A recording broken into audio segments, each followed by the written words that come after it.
Hello friends, let's discuss current affairs. In this week's video talk, we'll look at West Asia. I'm going to take you through the story of Israel-Palestine. But importantly, please know that I'm not going to take sides. I'm going to be pretty unbiased, pretty objective. I have no side to take. I'm going to bring in different perspectives as to how the crisis started, what exactly is happening here, and all those things you should know to better understand this particular developments here, in an objective, unbiased, unprejudiced way. Okay, your hearts may beat for the children of Gaza, for the people who killed in Israel, but we have to be objective because we are students of learning. Okay. Let's look at the question. Which militant group launched a coordinated attack on southern Israel, firing rockets, invading Israeli towns and army bases, killing hundreds of people and taking many Israelis hostage? Well, the answer is there. Hamas. So what's Hamas? This is West Asia. People like to call it Middle East, but I like to call it West Asia. And this is where you have, you can see this is Israel, Palestine. Okay, what exactly is Palestine? I'll come to you in a while. Let's look at, maybe I'll just take you there. Okay, see, these are all Muslim countries. Iran is a Shia Muslim country. Okay, Bahrain's majority of Bahrain population is Shia, but the Raja is a Sunni. These are all Sunni. I am drawing a line here, Sunni. Okay, Sunni. Now the population here is Sunni. In Syria, the majority of population is Sunni, but the ruler Bashar al-Assad is a Shia. Okay, so Iraq is Shia. So here the ruler plus Iraq plus Iran is all Shia. Okay, in Lebanon there is a militant group called Hezbollah, which is again Shia. Okay, which is Shia. Now, so let me take you further on this.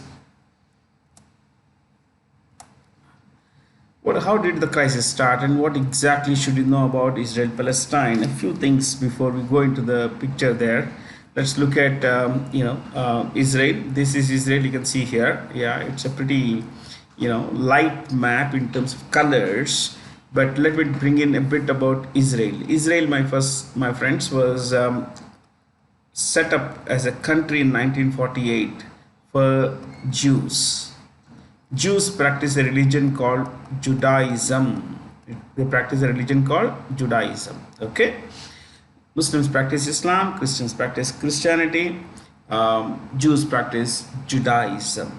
Okay, now this came about in 1948. There was no country, a territory-based country, before 1948 called, this land was not called Israel in those days. So only in 1948 for the Jews of the world, the country was set up. But was it always like this? Did it look like this all the time? And before we go there, how big is Israel? It is 20,770 square kilometers. Okay, this you see here, this territory is 20,770 square kilometers. But what you need to understand here is this: if you include Eastern Jerusalem, because Jerusalem is the capital of Israel, they claim it to be the capital, but Eastern Jerusalem is claimed by Palestine. Okay, I'll come to Palestine in a bit. Now, Eastern Jerusalem plus Golan Heights, this is a territory that belongs to Syria, but occupied by, this is Syria, occupied by Israel. Okay, in 1967 it came to occupy this area, and if we include Golan Heights plus Eastern Jerusalem, the city of Eastern Jerusalem, the area comes to a bit about 22,000 square kilometers. We'll take round figures. Okay, we'll take round figures. You can say 22,022. No harm, absolutely no harm. Take round figures, 22,000 square kilometers. So this particular, the first number does not include occupied territories. Okay, now how big is Israel in terms of population? Is about 98 lakh. Currently it's 98 lakh. Its economy, my friends, is has a total economic output of 521. Let's make it 520. $520 billion is the GDP of Israel. Okay. Now, the president is Isaac Herzog. President is Isaac Herzog. Okay. And you could write this because I'm going to clear this now, because I'm going to describe Palestine for you. Isaac Herzog is the president. Prime Minister, as you all know, is Benjamin Netanyahu, also called in Hebrew Binyamin. Local language Hebrew, it's called Binyamin. You can call him Benjamin. The Binyamin is, the Hebrew equivalent, the Jewish equivalent of the Christian Benjamin. Okay, see, you should know that Judaism, Islam, and Christianity are called Abrahamic religions. Okay, they have the same, more or less the same prophets, same seers, like Abraham, Ibrahim, Suleiman, Solomon. Similarity of names I'm talking about. Mary, Maryam, Yaqub, Jacob. You have Ishmael, Ismail. Okay, so plenty of names like this that sound similar. You have Jesus. Jesus is Isa in Islam. Okay, in Arabic it's Isa. So this is a bit about Israel. Fair. Now let me clear this and bring you Palestine. I'm not going to tell you the entire story, but yes, I'm going to spend some time here, my friends. Definitely some time. Because usually we discuss current affairs, weekly current affairs and everything. Here, we got a chance to understand a very complex issue, complex, part of the world, which is the story is pretty complex. The parties involved are very complex. They don't make it easy their actions don't make it easy for us to understand as to what drives them, why are they behaving in a certain fashion. So this is Palestine, West Bank and Gaza. Okay, Palestine is Gaza plus West Bank. Why is it called West Bank? West Bank, this you can see here, this is the Dead Sea. You must have heard of the Dead Sea. This is the Dead Sea. Now this is the river Jordan. This is the river. The boundary here is the river, basically. Fair. On the west bank, as you look at that, on the west bank of the river Jordan, there is a settlement of people. That's why it's called West Bank settlement. Okay, it's called West Bank because it's on the west bank of the river Jordan. That's it, nothing else. Jordan is a country, a river, of course, people's names as well. Michael Jordan is a great basketballer. Now, how big is this? This is a little about, I'm not going to focus on West Bank, but yes, just for information, 5.5 thousand square kilometers. 5.5 thousand, that is 5,500 square kilometers. I'm giving you round figures. Gaza, how big is Gaza? 365 square kilometers. Yeah, very small, my friends, very, very small. Population is, see, I told you I'm not going to focus on West Bank, so I'm going to focus only on the Gaza. Population wise, it's about 24 lakh as of today. 24 lakh. Okay, Palestinian territory of Gaza is the populated by 24 lakh people. Now, in 24 lakh people in just about an area of 365 square kilometers would make it one of the most densely populated places in the world.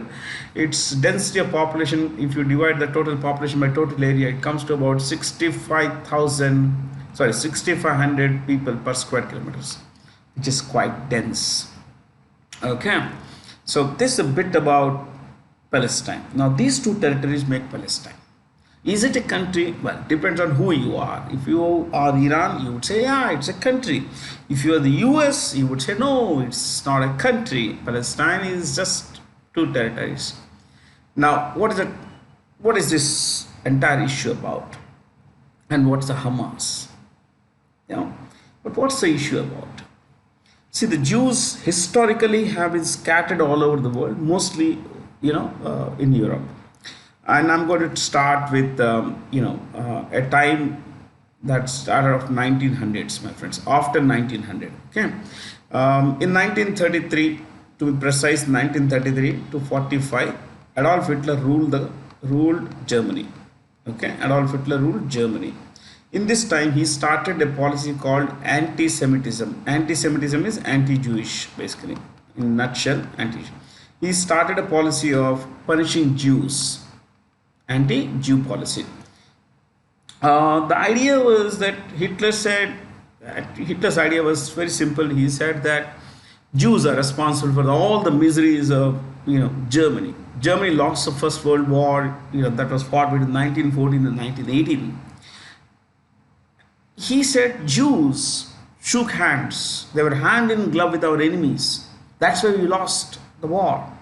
And you see, look around, he instigated, provoked the people of Germany, the native Christians, Protestant Christians in Germany. He said, look at everything. That's economy. That's our economy. That's our culture. That's our, that you name an economic activity. Industrial units, medicines, medical colleges, normal education colleges, everything was controlled by Jews. All industrial units were controlled by Jews. All local businesses were controlled by Jews. Almost all lawyers were Jews. Almost all doctors were Jews. And he said that the Jews are strangling Germany by shaking hands with our enemies.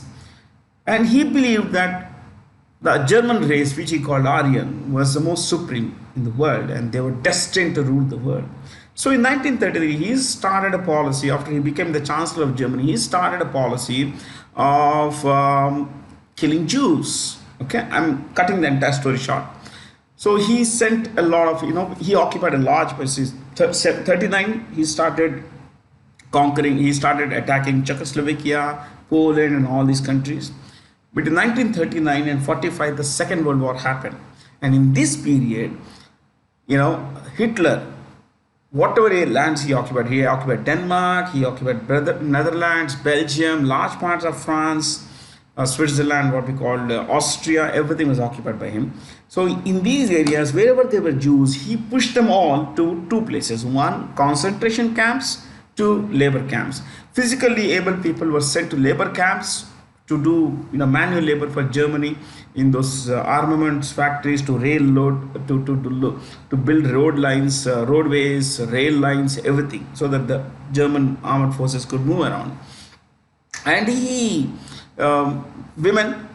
pushed women, children, and weak, physically weak men, old people and all, to concentration camps where they were put in large windowless buildings and gassed. Unfortunately, he killed 61 lakh Jews in the 12-year period between 1933 and 45. This systemic killing of Jews is called Holocaust. What is it called? Holocaust. Systemic. It was a system that he built.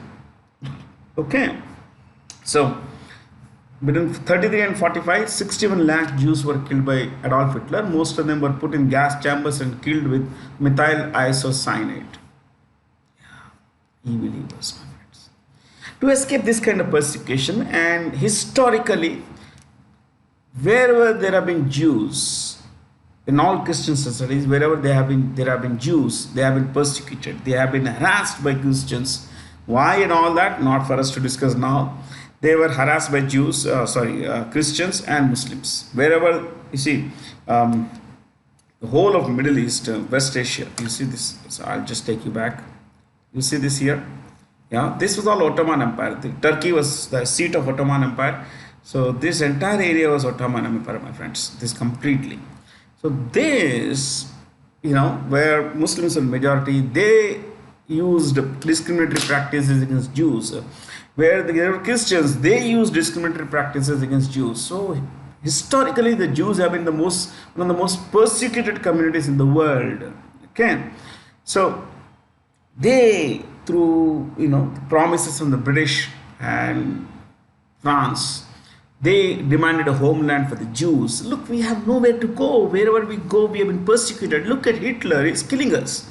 So the Germans, the French and the British said, okay, we will give you some part of the land, some part here. Okay, what was this part? This was it. So this was, you see this, let me clear this now, okay guys, so that you can see what's there at the top. This is the United Nations General Assembly Partition Plan of 1947. This is called the Palestinian Territory, okay. In 1947, this is Palestine, the Palestine and Israel. What is the plan of the UN? The UN said, okay, you see this in light brown, this will be Palestine, this will all be Palestine, this will all be Palestine. And you see in light blue here, this will all be Israel. There.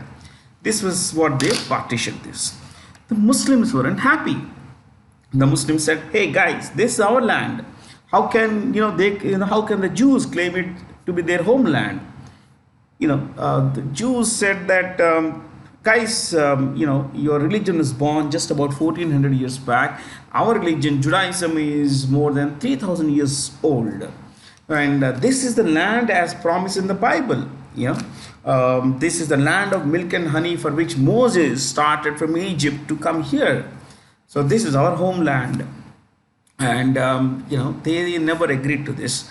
But this was the plan, okay. This is, you see this. This is how it looked in 1947 before Israel was set up. So Israel said, okay, we are okay with whatever we are given right now. But the Muslim countries around weren't happy. So four Muslim countries: Egypt, Transjordan, what you call Jordan, let's call it Jordan, Iraq, and Syria. They all attacked Israel. Fair. Now, the fight went on for 10 months. And in this 10 months, the new state of Israel, established in 1948, at the end of the first Arab-Israel war. So, the 1948 Arab-Israel war. This is the first war, okay? At the end of it, Israel had occupied, this became Israel. See this light colored here? This entire thing became Israel. So the Israelis actually took 60% of Arab area. The Israelis said, look, we didn't want to fight. You attacked us. We were okay with whatever the UN had given us. But the Arab countries pushed us into this war. At the end of it, whatever territory we occupied shall be ours. That's what they said. And that, ladies and gentlemen, is today's Israel. You see this here? This is what it didn't look like this in 1940s before, the UN plan. The UN plan looked very different, isn't it? So this entire area belonged to Palestine, but now it belongs to Israel. So the Israelis said, look, what's occupied is ours, not yours. So historically, the Arab countries suffered a major defeat and consequently Israel expanded their area. 60% of Palestinian area was taken over by Israel. And then only two portions remained. This is what you call West Bank and Gaza. This is Gaza, okay? But you should know one more thing here. Was there a Palestine? No. Why I am saying this is, at the end of this war, originally in the UN plan, there was a Palestine. But the end of the war saw West Bank was occupied by Jordan, another Muslim country. Yes, the Palestinian territory of West Bank was occupied by Jordan. And the Gaza, Palestinian territory of Gaza, this is Gaza. Yes, you see here, Gaza. This territory was occupied by Egypt. This is all Egypt, you see this. So, at the end of the first Arab-Israel war, Israel not only expanded its area, but it also saw that what were independent Palestinian territories, of the West Bank and Gaza were occupied by Jordan and Egypt respectively. Got it? So, people do not know the story, my friends. This entire story is not known to people. I spent close to 3 decades of my life, more than 3 decades of my life learning these things. So I'm putting it in a nutshell. Of course, this is one of my favorite areas where I can go on for hours actually, but I'll stick to small things. Okay. So this is how it is. Now the war is happening now. That I'm not going to get into that, but I'll tell you a bit more about this particular area. Okay.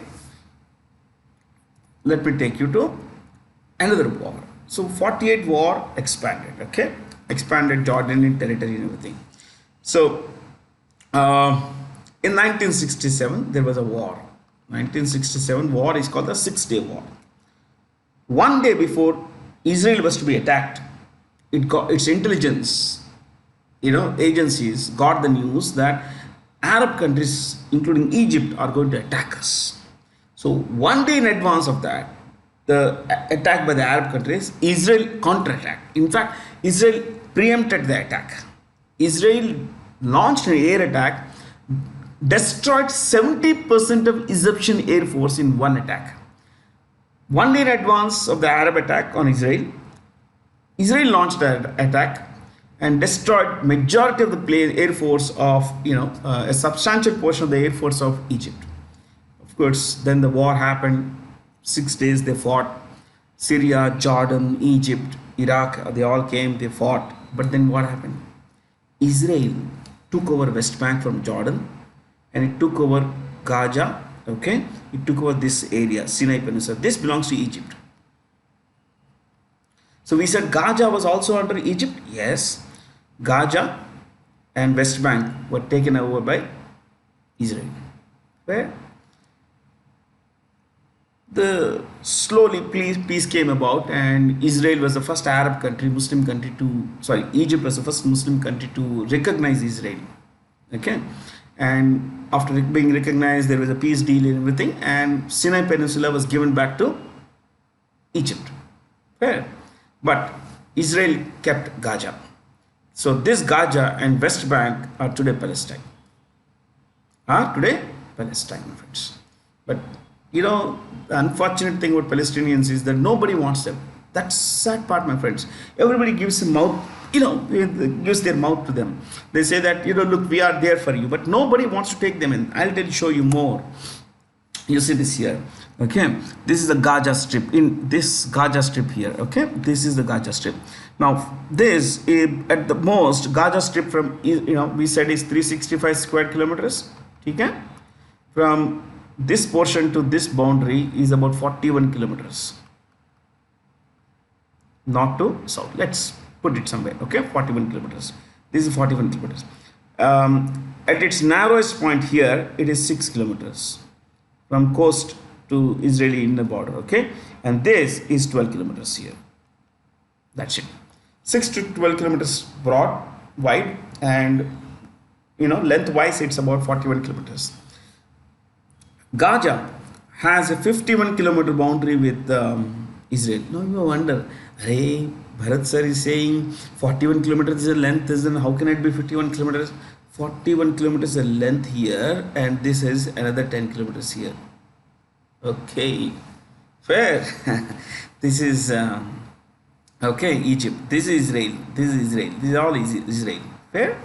So this is the area we talk. So, and look at this is the only crossing with through which Rafah crossing. It's called Rafah. Through which the Gaza people can escape to Egypt. The Egyptians are not willing to open this. They are not willing to open the Rafah crossing except for aid. Now why? See, that's what I was talking about. No Muslim country wants to take him. They all pay lip service to the Palestinians and everything, but no one wants to take them in. The simple reason that the Egyptians say, and the local people of Egypt are extremely anti-Hamas. You should know this, anti-Hamas.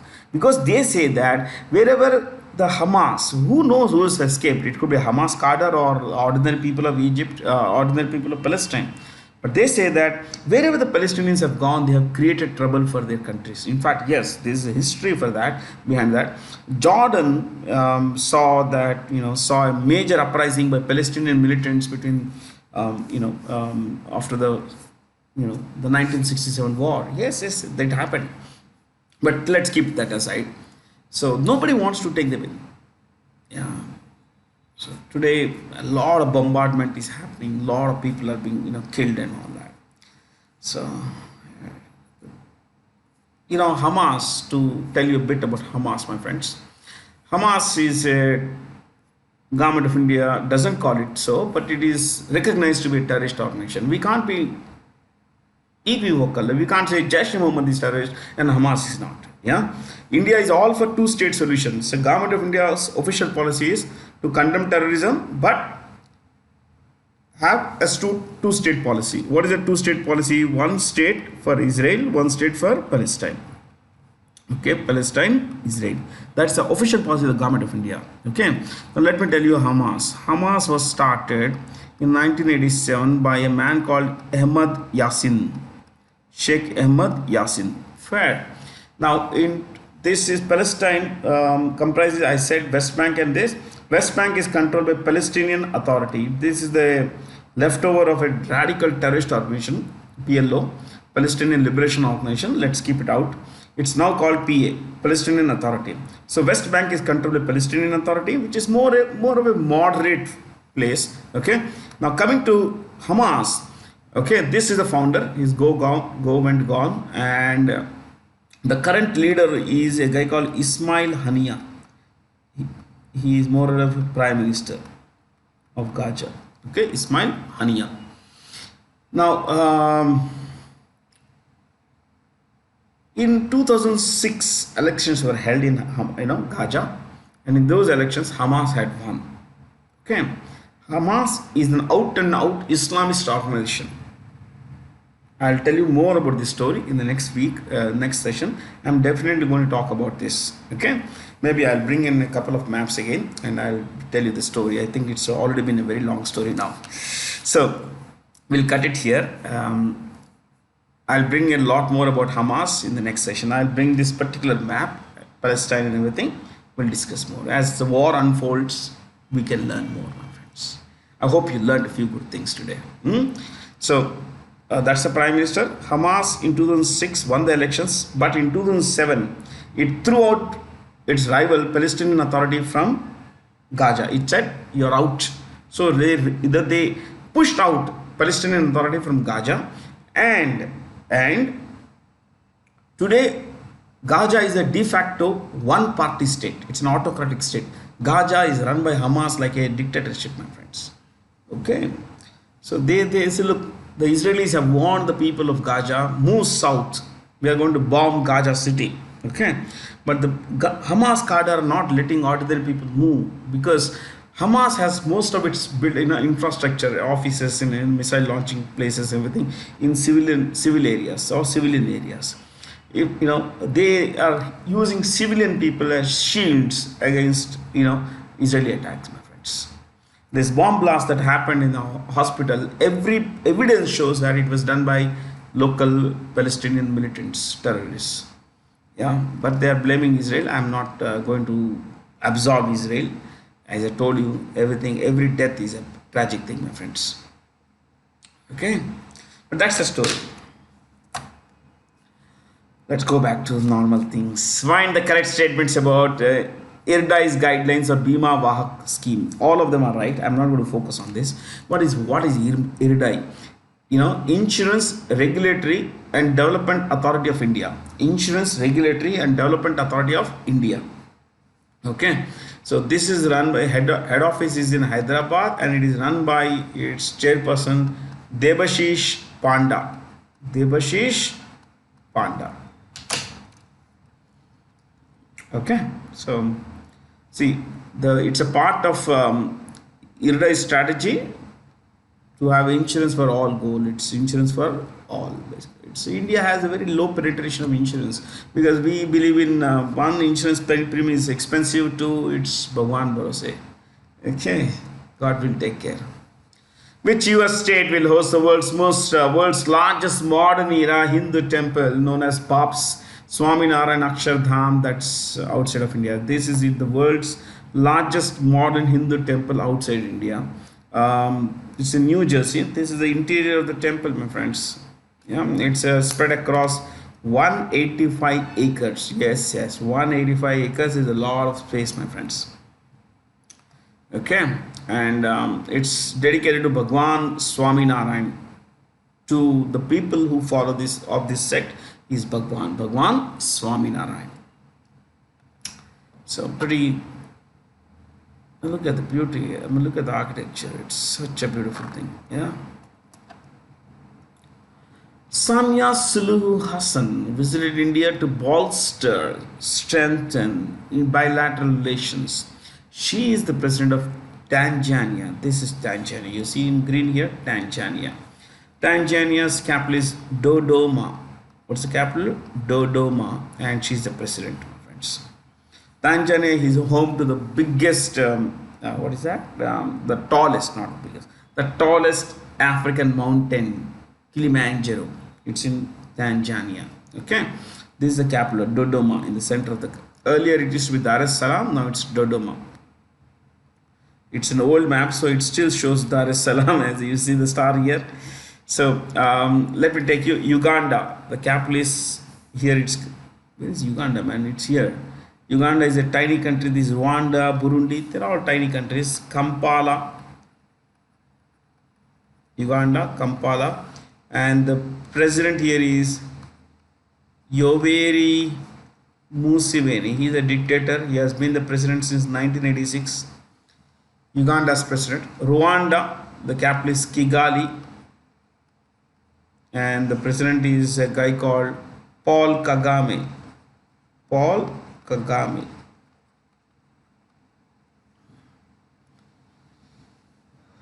Zimbabwe. This is Zimbabwe, our cricketing nation. Of course, it's not around now in the World Cup cricket, ICC World Cup cricket. Zimbabwe's capital, as you can see, is Harare.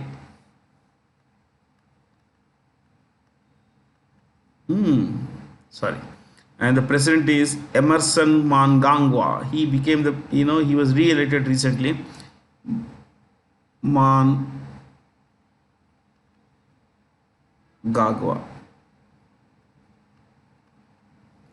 You will find, there is an N here, no harm.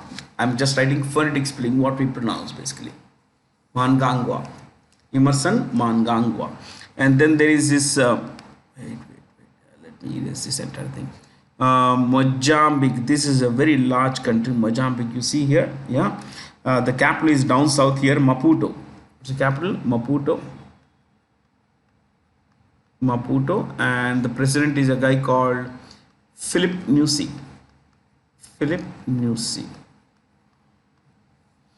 In my childhood, there was this quiz question: which country's name has all the 5 vowels? Of course, there are 2-3 countries like that, but Mozambique, O-A-I-U-E, like that. Okay. Let's go from here.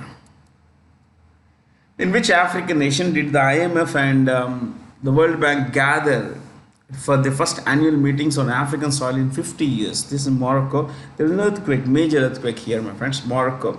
I think I'll just stick to capitals now. The capitals are mentioned. I think it's already mentioned. Morocco's capital is Rabat. It's a constitutional monarchy, so there's a Raja here. It's a monarchy. King Mohammed VI. Mohammed VI. Tunisia is the northernmost country in Africa. The country is named after the capital Tunis. Okay, and the president here is Kais Saied. He is more of a dictator, as called by his countrymen. Nigeria, capital is Abuja, and the president is. This is Africa's most populous country. Africa's most populous country is run by Bola Tinubu. Bola Tinubu. And Egypt, I think. This is Egypt. It's straight lines. Nice, na? Yeah, I'll tell you, maybe someday I'll tell you the story why there are straight lines. Egypt is, this is the capital, Cairo, Cairo. And the president is a guy called Abdel. I'm so sorry. Let me clear this.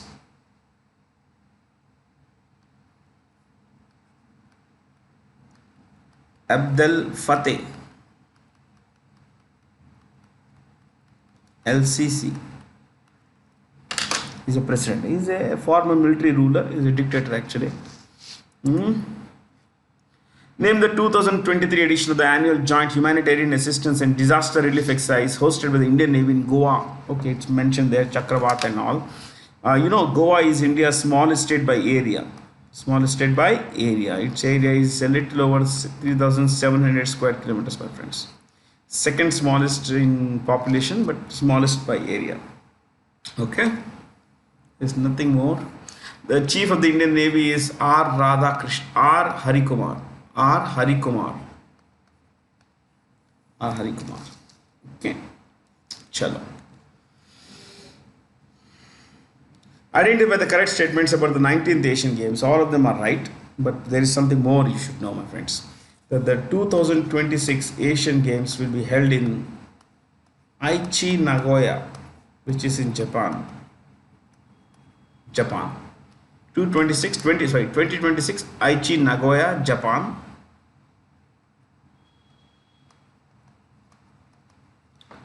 2030 Doha, which is the capital of Qatar, as you know. 2034 Riyadh, which is the capital of Saudi Arabia, the Kingdom of Saudi Arabia. Yeah, India finished 4th, no? Yeah, we did a great job, my friends. 107 medals we never got. Yeah. So, the first Asian Games were held in 1951 in New Delhi. First 1951. See, New Delhi has hosted in 1951 and 1982. Twice.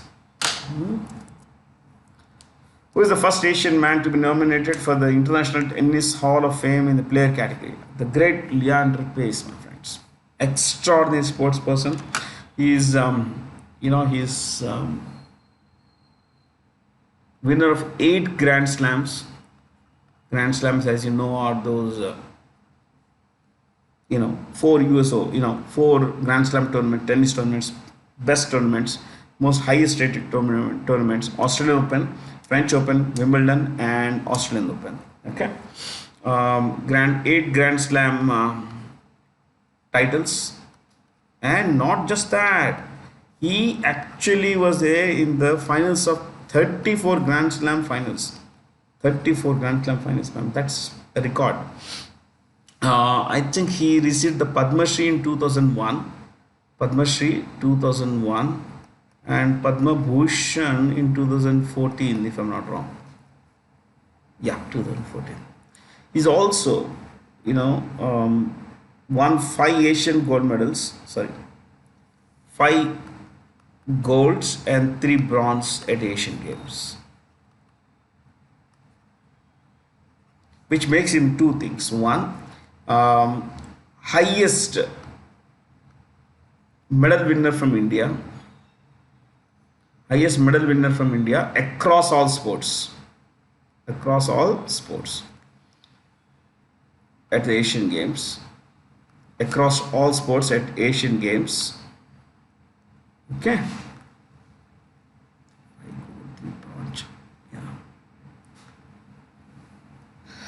And he's also the most decorated tennis player in the history of Asian Games. In the history of Asian Games, my friends. He received the Dhyan Chand Award. What is it called? The Dhyan Chand, Major Dhyan Chand Khel Ratna Award in 96-97. So 96-97 year he won the Khel Ratna Award. Yeah, plenty of awards.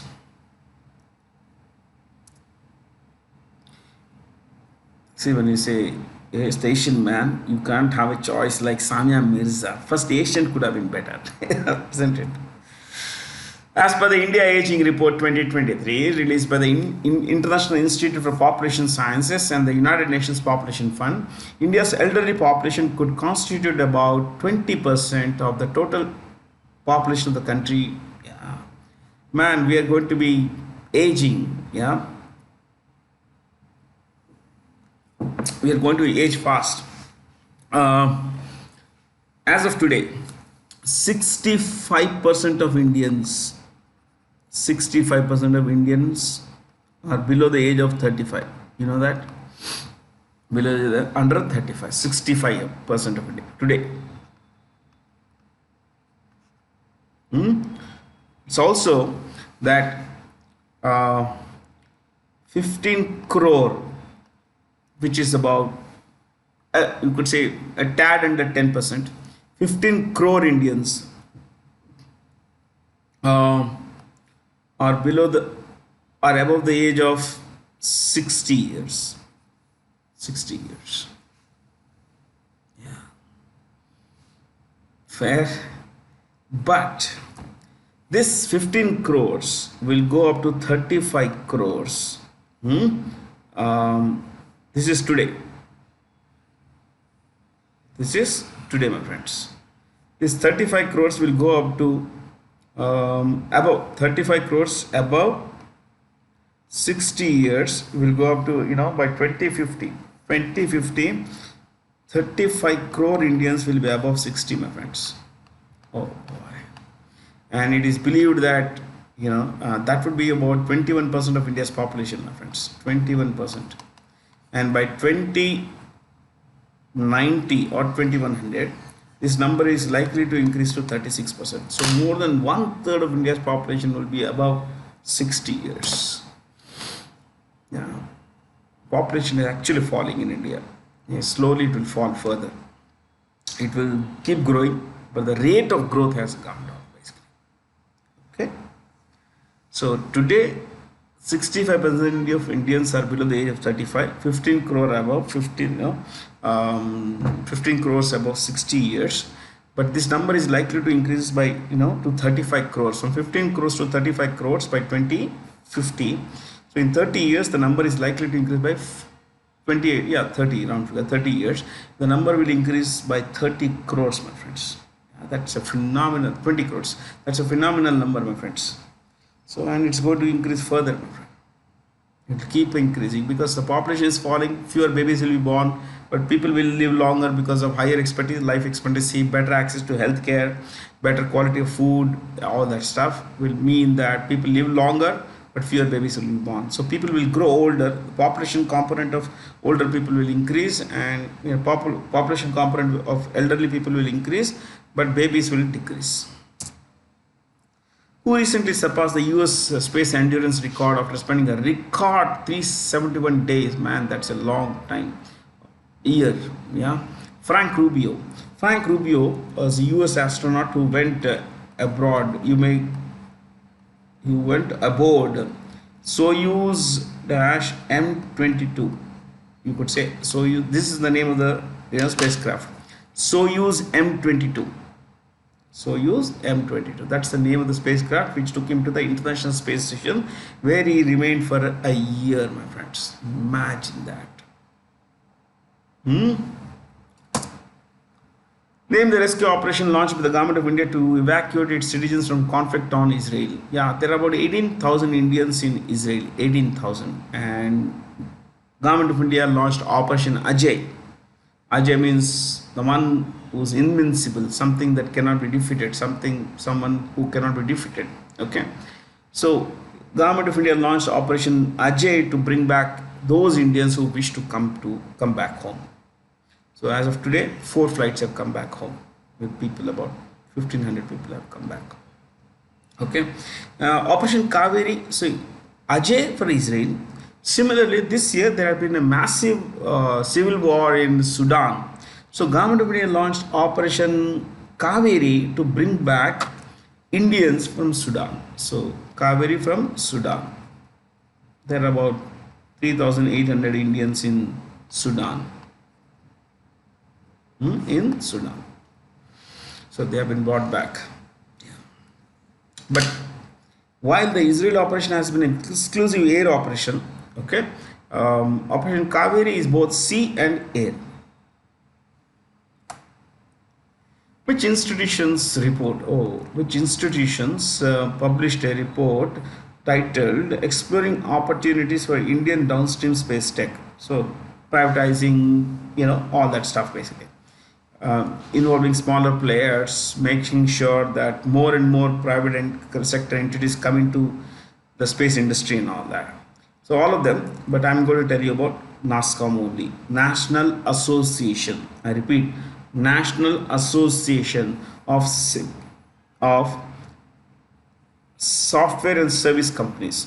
National Association of Software and Service Companies. Software and Service Companies. The chairperson is Rajesh Nambiar. Rajesh Nambiar. Who is this guy? He is a CMD of Cognizant India or Cognizant Technology Solutions India. Cognizant Technology Solutions India. India CEO. Rajesh Nambiar. Which international lending institution will provide about $338 million to Bangladesh for manufacturing vaccines against various diseases? Bangladesh has seen a massive outbreak of dengue fever, my friends. Oh, it devastated the country. So the government of the government of Bangladesh has sought some aid to develop homegrown vaccines rather than depend on outsiders. Yeah, of course the answer is already there. Bangladesh's Prime Minister is Sheikh Hasina Wajid. Sheikh Hasina Wajid. Okay. I'll tell you the head offices because we've written a lot of stuff. Who's this chairperson within? Asian Infrastructure Investment Bank is headquartered in Beijing. It's headed by a guy called Jin Lekan. Too many names today. We'll stick to only head offices. Headquarters. AIIB headquartered in Beijing. Coming to World Bank, Washington DC.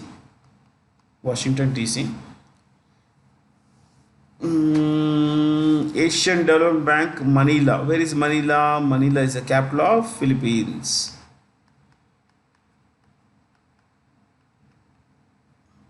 New Development Bank. This is headquartered in Shanghai, China. European Central Bank, Frankfurt. Yeah, Frankfurt, Germany. Which company's purchase of video game maker Activision Blizzard won the final approval from Britain's competition watchdog, reversing its earlier decision to block the $69 billion deal. Microsoft has purchased Activision Blizzard. This is a terrific company. It owns a lot of these games. Most famously, you would know Candy Crush. So it owns Candy Crush. It owns Call of Duty. Yes. There's one more film, very famous, World of Warcraft.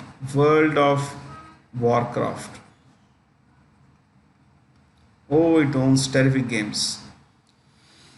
Microsoft CEO is a guy called Satya Nadella.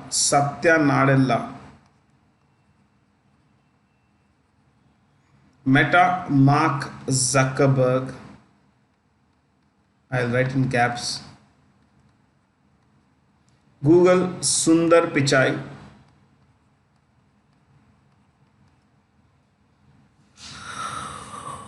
Sundar Pichai or Sundar Rajan Pichai. Okay. X is Twitter. X is the new name of Twitter. It's run by CEO Linda Yaccarino.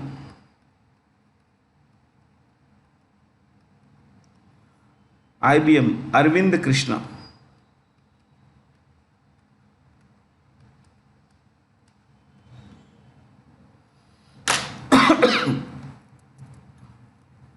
Which city organized the 8th BRICS International Competition Conference? New Delhi, of course. BRICS, as you know, has 5 countries: B for Brazil, R for Russia, I for India, C for China, S for South Africa. Pretoria is one of the 3 capitals of South Africa. I'll just bring in something. Pretoria, Bloemfontein.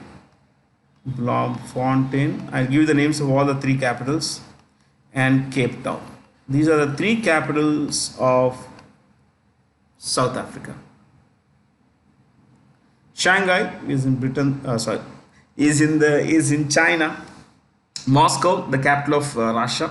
Abu Dhabi is the capital of the United Arab Emirates. United Arab Emirates. Which Indian athlete was nominated by World Athletics for Athletic of the Year? 12 people have been nominated, and Neeraj Chopra is one of the 12 guys. Okay, he is an Olympic champion. He is a world champion this year. World champion. He is also he won the gold medal at the Asian Games, and he finished second in the Diamond League javelin. Yeah, finished second. So, who is this? I'll just bring in Avinash Sable. Avinash Sable, my friends, he is Indian Army sports person, and he represented India in the steeplechase. Steeplechase. In 3000 meters, he won the silver. Asian Games. We are talking of Asian Games, please. And in 5000 he won the gold. Yes. 5000 meters steeplechase, he won the gold medal, and 3000 meters steeplechase, he won the silver medal. Yeah. Let's go past this. With an aim to develop leadership skills among the Indian youth, which new body was announced by the Center for New Development, Mera Yuva Bharat. They have a new name for this. Skill development is pretty much lacking because of the poor quality of education, especially quality education, everything. So I think somewhere vocational training, leadership training, all these things will help our people get jobs, better jobs. That's important. With which nation did the Union Cabinet recently approve a pact or a memorandum of understanding in the field of digital technologies? All of them actually. France, the president is Emmanuel Macron.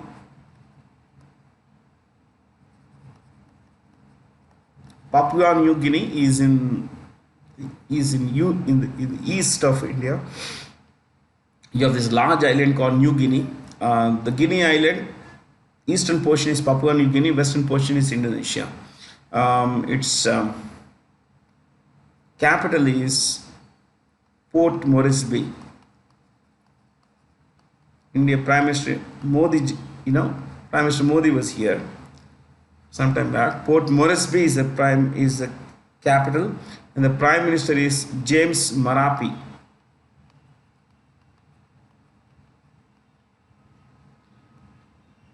Trinidad and Tobago. It's a small country in the island country in the Pacific, in the Atlantic Ocean, what you call West Indies area, and its capital is Port of Spain.